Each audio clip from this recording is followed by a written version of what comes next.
Volume. Previously on Too Many Enemies.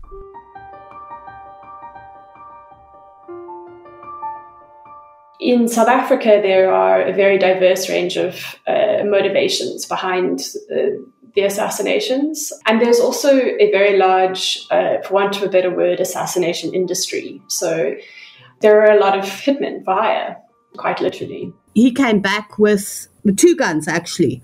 The one was an AK and the other one was a handgun. Hoodla said that he got, they handed him the AK, and then they followed the car, Bozwana and them, to Pretoria. But these guys move in, shoot, and move out. It's a mafia. And you're ultimately collecting money from people and using that money to hire killers to kill the same people. That's exactly.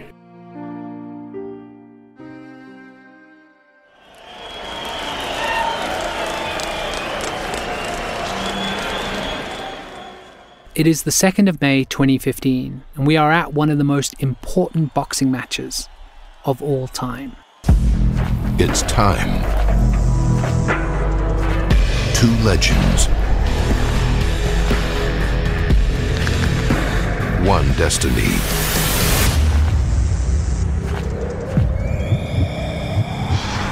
All roads end here. Mayweather Pacquiao. At the time, this was dubbed the fight of the century, or the battle for greatness. It was Floyd Mayweather versus Manny Pacquiao. The reason why we are here for this story is actually because a particularly important South African is right here in the audience. South African Minister of Sports and Recreation at the time, Fikile Mbalula, is part of the audience. He went on to become the Minister of Police and is currently in 2021 the Minister of Transport. He's a Mayweather fan, having hosted him in South Africa the year previously.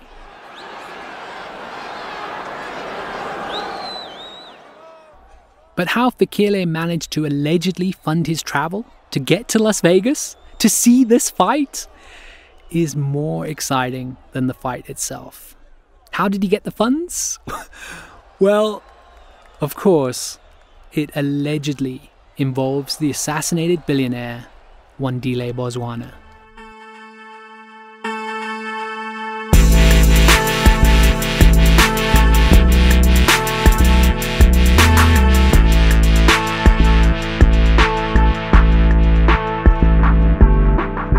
Welcome. This is Too Many Enemies. I'm Paul McNally.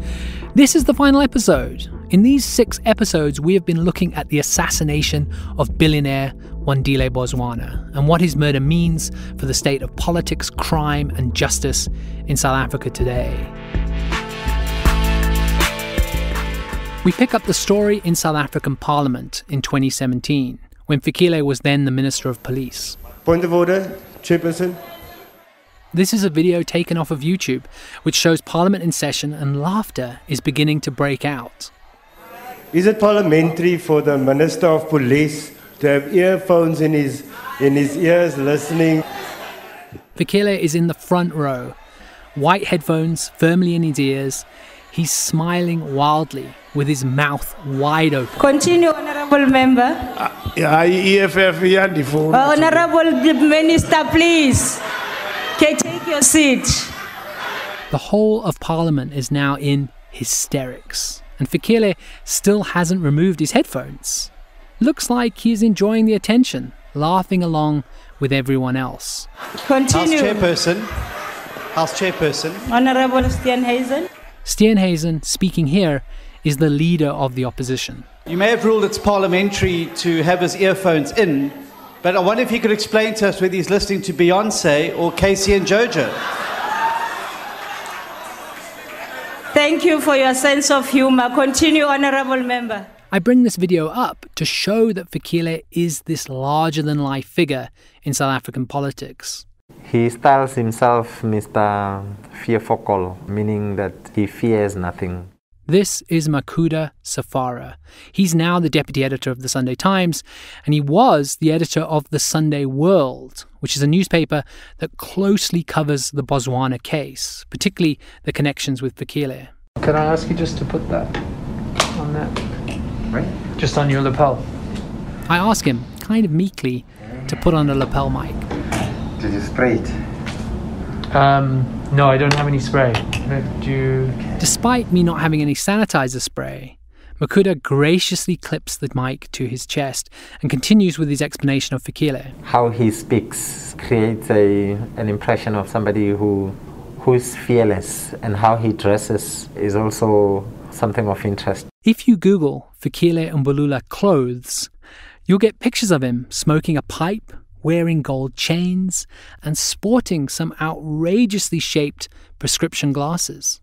He just wear your Nigerian garbs, head to toe.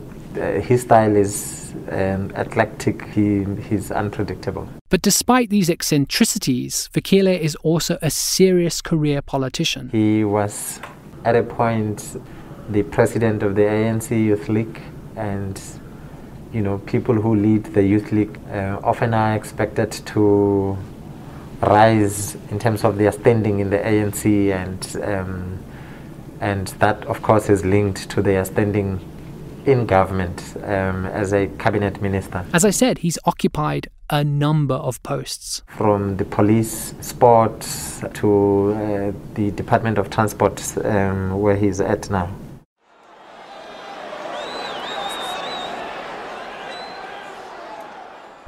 At this point, let's go back to that boxing match from the start of this episode. It has been reported that Fikile had financial ties to Bozwana, as in he borrowed massive sums of money from him. And one of these loans, because they were loans, was for R1 million, about $65,000. So Fikile could allegedly come to this boxing match to see his hero Mayweather fight and ultimately, spoiler from 2015, win. We don't know for sure, but the payment was made in 2015, shortly before Fikile and Thabo embarked on a controversial trip to Las Vegas to attend a boxing match. There was R1 million that was loaned to Fikile from Botswana. Can you explain a little bit about that and how that kind of came about? Fikile and a TV and radio personality called Thibo Touch going to the US to meet with Floyd Mayweather. That was then done according to the records we had at the time. The information was that there were issues about the repayment of the money, and that led to the two of them having some online exchanges of sorts. I think, whether it's SMSs or WhatsApps, I can't recall at this point. The thing was then that the police became interested in the communication between the two, because in their view, it happened in the period leading to Bozwana's killing. So they became interested after he was dead? Yes. Yeah.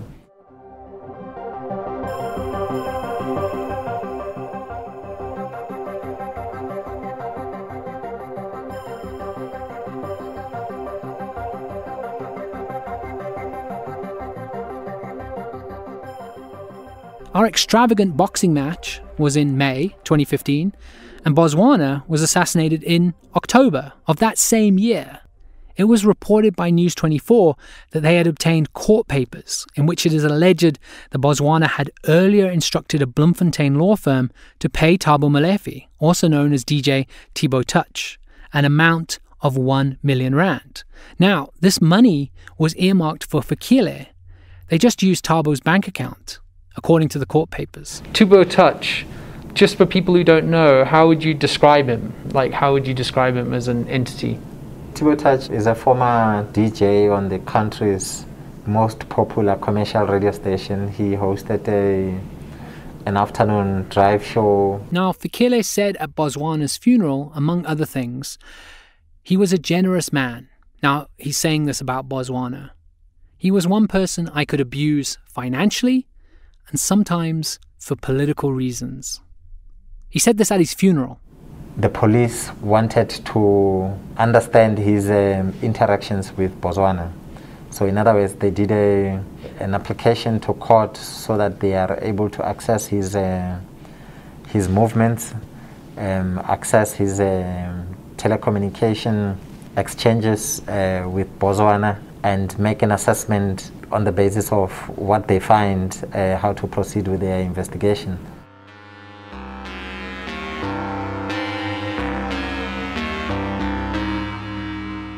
We contacted Fikile to respond to this podcast and his connections with Bozwana, but communicating through his spokespeople, he refused. He said he wasn't able to comment on any of this. And though we don't have a response from him about Bozwana, so you can get a sense of the kind of guy we are dealing with, here is how he responded when asked at a press conference if he was involved in state capture and the infamous Gupta family. And the fact of the matter is that I owe nobody any explanation. It is the onus is on those who make such allegations to prove them. I'm not going to join the chorus which I don't know who is the conductor. I am in charge of my own destination. And I don't just dance to music that I've never composed. I compose my own sound. So for those who have composed the Gupta's chorus, let them sing for it. I'm Fikile Mbalula, Minister of the ANC, appointed by Jacob Zuma, seconded by African National Congress. I'm here to address issues that relate to FIFA, and not that I'm avoiding that question, but for now, that is the issue at hand. I'm moving and I'm going ahead. I never feel that my reputation is at stake at any given point in time. Fikile's spokesperson accused News 24, when they reported on all of this, of, quote, making a lot of unfounded speculations, end quote. According to her, News 24 was, quote, trying to draw a narrative that the minister was the beneficiary of the late Mr. Bozwana's businesses and that a loan was given to them for some trip to Las Vegas, end quote. Such claims are, quote, incorrect and absolute hogwash, end quote. Here is Makuda again, commenting on how the Sunday World, when he worked there, approached Fikile about the accusations. We did phone him about the claims and the information that we had. And the police had indicated that they wanted to have a conversation with him. And he indicated that they had already had a conversation with him. And he answered all their questions, and you know, he doesn't understand why months later we are asking him questions about that. But Fikile denies the loans completely, right? He just said that there was no money exchanged. Yeah, but there was a thing about SMSs.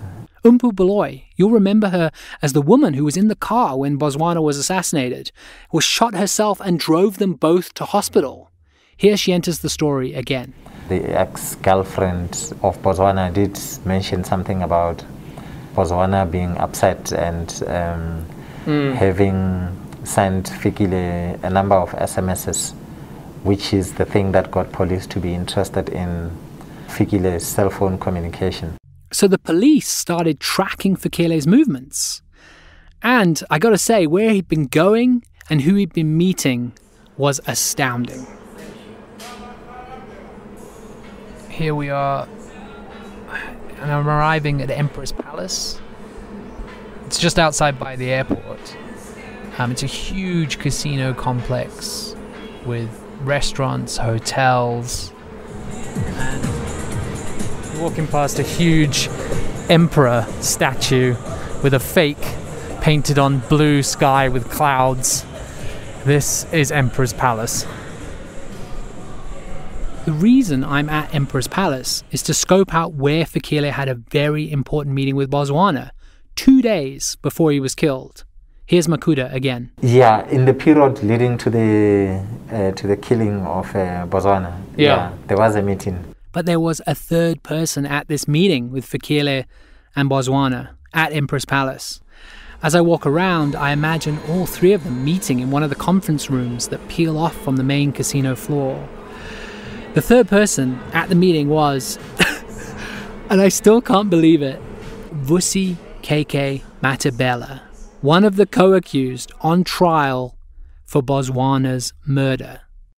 But the police discovered that this Vusi KK is implicated in the murder of Bozwana, but that the minister, Fikile, has had communication with this person who is implicated in the murder. And so it became a thing that required further investigation. The cops wanted to know if it was a coincidence that Fikile had money troubles with Bozwana. And then Bozwana dies. And that Fikile is in communication with one of the people who's alleged to have had a role in the killing of Bozwana. The coincidences required, I imagine, to the police further investigation. Now, Fikile's lawyers have made it clear that while he was questioned by the police, he was never a suspect in the murder.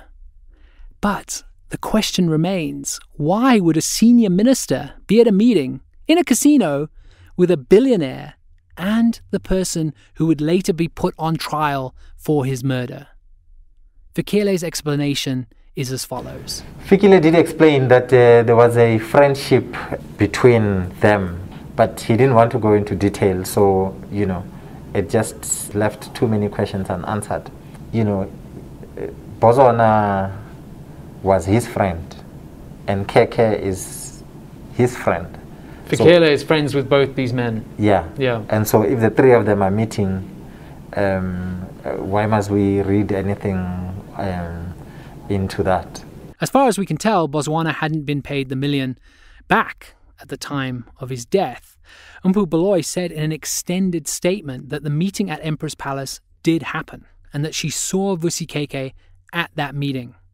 And it did come out in court that Fikile called Vusi on the day of the murder. But of course, the contents of those calls is not known. And then this idea that Fikile was going to turn Keke in when he got the warrant of arrest, is there something in that? And he never did that. Do you think that that's that's kind of a curious thing to be like, if they were friends, that he was going to claim that he was going to turn him in? What do you make of that? Fikile at the time was the Minister of Police. So it means, he had some kind of influence in operations or something. And the police were struggling to get hold or to find this Keke.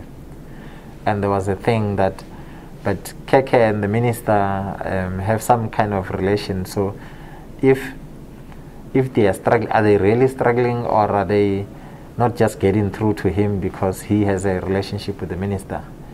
And I suspect, and this is my own interpretation, that Fikile, looking at that and knowing that he has access to this fugitive, then said, listen, Mr. Officer, I'll get you this guy. And that never happened. I mean, you can interpret that in many different ways. Whether he said that and that has had an effect of demobilizing the police who are looking for his friend, because the police said and hoped that their boss will bring this guy in. Vusi Keke eventually did turn himself in. The conversation with Makuda turns to a few moments of reflection concerning how serious all of this is. It would be concerning if many of those things are true. And it would be worrying if a minister sitting in cabinet has relationships with hired killers.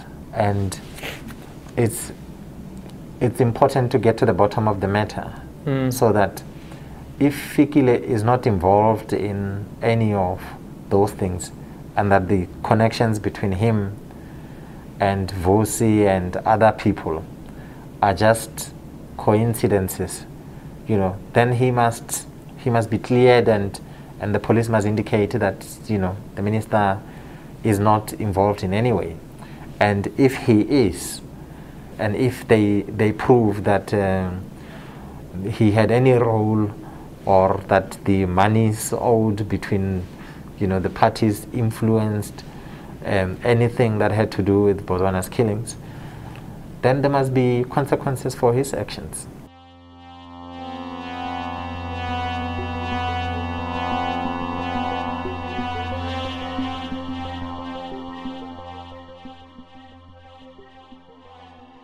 Time for a quick update. Vusi Keke and his co-accused returned to court in November 2020. Zelda Venter, who we spoke to in a previous episode, is there reporting on the matter.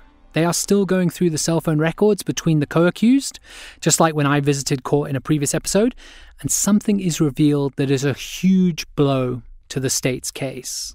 Warrant Officer Fenter testifies that the co-accused did not communicate via cell phone on the day of the killing. This is despite Sipho Hudla's confession to the contrary.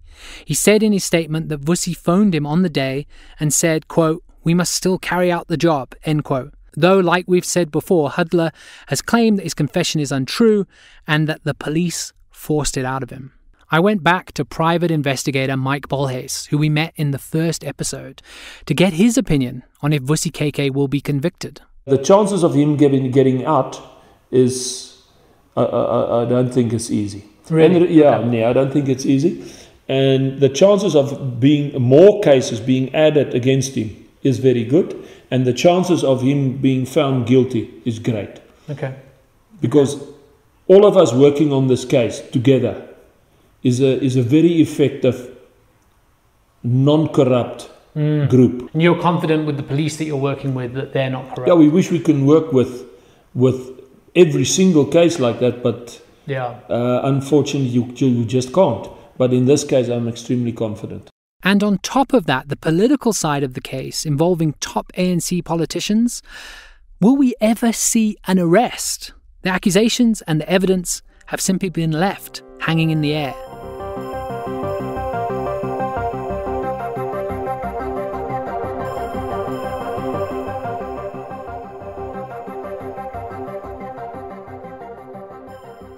For some final reflections on assassinations in Africa, I visit Jenny Irish Korboshin, a researcher for the Global Initiative Against Transnational Organised Crime, at her house in Johannesburg. Well, let's talk about South Africa first. Do you think it's at a critical phase? It's becoming a greater and greater problem. I don't want to say it's not fixable, because what does that say? But I think that unless we start looking quite seriously at a whole lot of things that link into the assassinations, obviously the work that people like the Zondo Commission, etc., are doing plays an important role, but also looking at different areas where it's happening. So the taxi sectors, and start having a serious review of what's going on there, and also looking at things like the gangs, but also looking at the availability of firearms, the criminal justice system, corruption within the criminal justice system. Then I think it's going to become more and more difficult for us to deal with it. But I don't want to say we're not going to be able to deal with it. The nature of violence in those areas is beginning to change, and we've seen quite targeted assassinations. So if you take the taxi industry, for example, over the last couple of years, we've seen an increase in the number of assassinations, targeted assassinations. So what about the broader work in terms of you've done with Mozambique and Zimbabwe? How is that different from South Africa, and how is it similar? A lot of it is very politically motivated. What you're seeing in Zimbabwe is a link between the assassinations and some of the abductions, the people that are involved in the abductions, torture of community activists, etc., are also involved in some of the assassinations. Some people don't survive those abductions and torture. Other people are released, and it's used more as an intimidatory. But what we're seeing is it's very similar people that are involved in those. And they are incredibly heavily armed. And for people who don't know about the abductions in Zimbabwe, if it's people in Europe, or can you explain a little bit about that? Okay, so you have people arriving at homes, at people's houses, and abducting them at their houses, from their homes, and taking them from their homes. Heavily armed groups of people, often carrying assault rifles and very heavy firepower, which in the Zimbabwean context is quite difficult. It's not as easy to access, for example, as it is in South Africa and Mozambique. And very often those people are people that would be speaking out on particular issues, social issues or political issues within the country, maybe broadly described as human rights activists. And in some instances, those activists would be taken and held and tortured, and in other instances, they wouldn't survive the abduction. And it's not just a random thing, it's people that are being targeted, often abducted from their homes or places, or places of work, etc. And there have been allegations that those people have got, the people doing the abductions and the assassinations have got quite close ties with people within the security services. Jenny then moves on to the assassination crisis in Mozambique that we looked at in a previous episode. In Mozambique, I think it follows a slightly more like South Africa trajectory. So you do have some political stuff taking place, but you also have some stuff which is related to corruption and general crime, people involved in investigating that. I think in all three cases, what we're finding is that the people involved in these assassinations are quite heavily armed, and that we're not seeing a tremendous amount of them being arrested and prosecuted. It's an odd case rather than the general rule. So to me, it feels like it's the several different facets that you need to attack to kind of solve the assassination problem. It's not like, even if you put a lot of energy into it, you can't hit it directly. It's kind of something that's systematic in lots of different ways. Yeah, I mean, even if you take out some of the people involved in the assassinations, unless you deal with the people that have ordered the assassinations, the people that have been behind the assassinations. I mean, the most recent case would obviously be of Kinnear's assassination in the Western Cape. Charles Kinnear was a police officer who was allegedly investigating a gun syndicate within the police. Allegedly, his investigation was a threat to the criminal underworld and a corrupt police network. He was assassinated in September 2020. Jenny says to solve a case like that, you need to look at numerous factors that surround the assassination, not just the hitman. There's a lot that goes on that is behind that assassination that needs to be dealt with, and I think that's what we need to be looking at, not just getting to the bottom of who carried out the assassinations, which is important, but also looking at in what context are people being assassinated, and what is happening about that context with regard to the criminal justice system. I asked Jenny who within the criminal justice system is actually working on this problem. I think there are people within the criminal justice system, and those people themselves become targets, as happened with Kinnear himself. And the South African criminal justice system has a better record of kind of catching people for their involvement in this than, say, the Zimbabwe and Mozambique. So I'm just using South Africa as an example. A lot of the focus seems to be on arrest of the person that carried out the assassination within the criminal justice, and we'll get to the bottom of this, but getting to the bottom of it often means being able to report your success in terms of arrests. And I think we need to look at it beyond looking at the whole networks that are involved in commissioning these assassinations. There is also a worst case scenario which we could be facing. What I find very concerning, people involved in the criminal justice system and police officers and that are no longer safe from assassinations, then we're heading down a very dangerous path, because people are going to be scared to undertake certain investigations because of the consequences. And then we could land up with a situation like you have in some Latin American countries.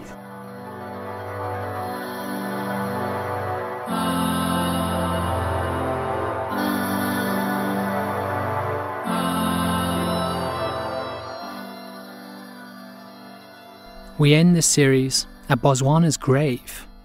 He was buried at Mooikloof Heights Cemetery in Pretoria, but, according to the Sunday World, there's been a raging family fight to have his body exhumed and moved. There is a demand to have him buried next to his father and other family members in a cemetery in Kuruman. That's over 500 kilometers away in the Northern Cape. It's Bozwana's widow who is against the exhumation. Benedict, Bozwana's brother, told the Sunday World, "The way he is buried in Pretoria, it's like he's lost and without family. We have our own cemetery, and according to culture, he must be buried there with his father and other family members." And this ongoing feud around Bozwana's resting place seems to epitomize his entire case. The push and pull of all these players, some of them incredibly high profile, and yet little resolution for an assassination that was so public and so violent.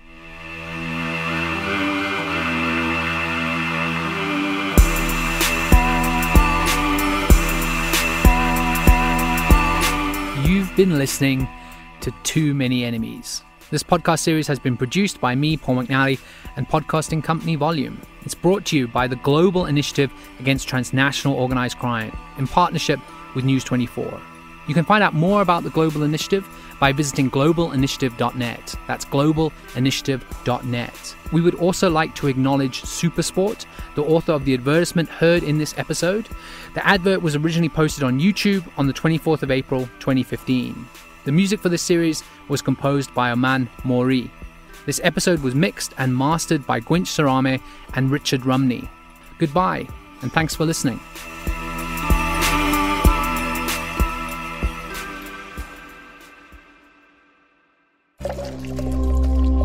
Volume.